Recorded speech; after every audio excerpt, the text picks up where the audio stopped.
Во светот се повеќе се зголемува бројот на лица кои имаат нарушување на штитната жлезда. Ова нарушување е се позастапено кај лицата од женскиот пол.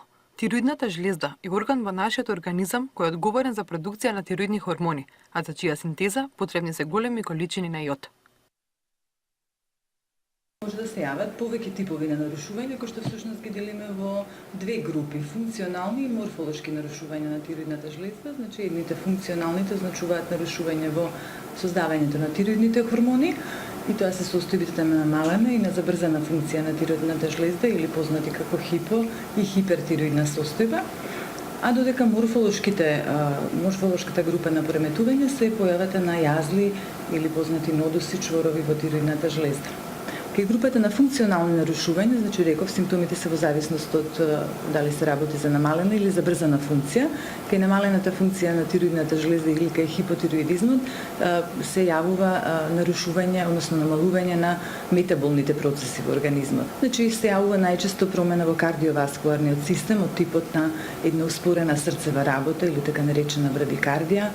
Потоа се јавува пореметување од страна на централниот нервен систем, значи пациентите со намалена функција се потиштени, безволни, понекогаш дури се јавува состојба на депресија. Потоа се јавува поради нарушена терморегулација, чувство на студ, една сува, ладна кожа по телото, се јавува опаѓање на косата и кршливост на ноктите. Потоа имаме пореметување во менструалниот циклус кај женската популација, промени од страна на дигестивниот систем во облик на намарена перисталтика и појава на тврда столица или обстипација.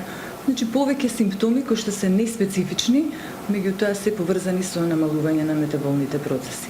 Обратната состојба, состојбата на хипертироидизам, е следена со забрзан метаболизам, односно симптоми од страна на забрзан метаболизам.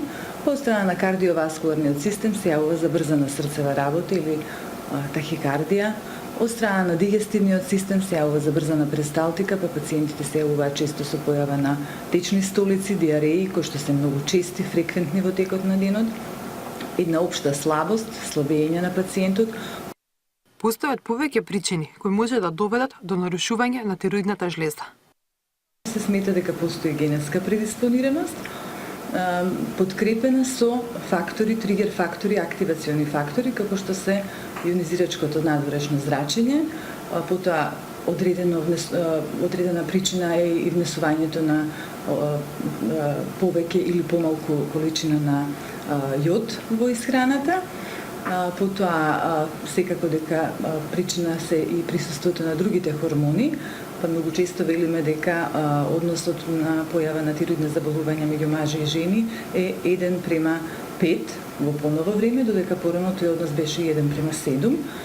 Значи се смета дека присуството на женските хормони има влијание во нарушување на оската на тироидна жлезда и секреција на така наречениот тироидстимулативен хормон во хипофизата, каде што се лачат и други хормони освен овој тироидстимулативен хормон. Во зависност од типот на болеста, потребни за дијагностика се проверка на крвната слика, ултразвучен преглед, радиоактивни скенови или биопсија.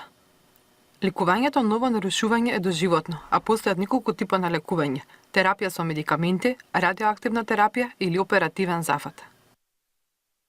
Кај хипотироидизмот лекувањето е едноставно, односно давање на субституциона терапија, односно вештачки тироиден хормон. Тоа е левотироксин, кој што се пие еднаш дневно, наутро, половина час пред појадок. Најчесто сите хипотироидни состојби се состојби кои што се лекуваат доживотно. За разлика од хипотироидната состојба, хипертироидната состојба се лекува велиме пократок временски период, меѓутоа поради побурните симптоми и по да кажам интензивниот тек на болеста, значи многу потешко се лекува и многу често може да се јават рецидиви на болеста кои што бараат и понатамошно по агресивно лекување. Значи, она што е најбитно кај пациенти со тироидни заболувања е една психофизичка рамнотежа, што тоа подразбира јадење во редовни временски интервали, што се препорачува за сите здрави индивидуи, потоа физичка активност, значи најмалку 1 час во текот на денот, со што ги покренеме метаболните процеси природно, секако колку е возможно во денешното темпо на живење, намалување на стресни ситуации, избегнување на стресни ситуации и секако внесување на доволна количина на сол.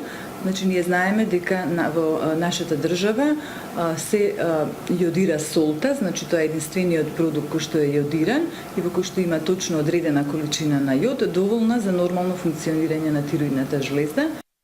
Особено е важно навреме да ги препознаете симптомите кои укажуваат на заболување на тироидната жлезда, со цел навреме да се постави дијагноза и да се започне со соодветна терапија.